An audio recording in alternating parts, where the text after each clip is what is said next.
Europeans are poor, or they are about to be poor. Who would have thought that moment would ever come? The visionary Dutch government launched something spectacular. Capital gain tax on unrealized profits. So you're about to pay tax on something you don't have. In case you didn't understand my words, so let's say you own crypto. The goal of owning crypto is to gain financially.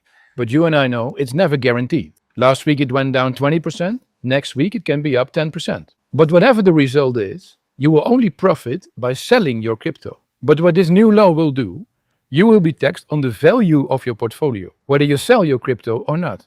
So basically, you pay on fictional profit. And here's a prediction that I will guarantee. If this law in the Netherlands succeeds, then you and I know who will follow: the rest of the EU. And this is why I keep saying, get your money out of Europe. And believe me, your average local accountant cannot help you with this.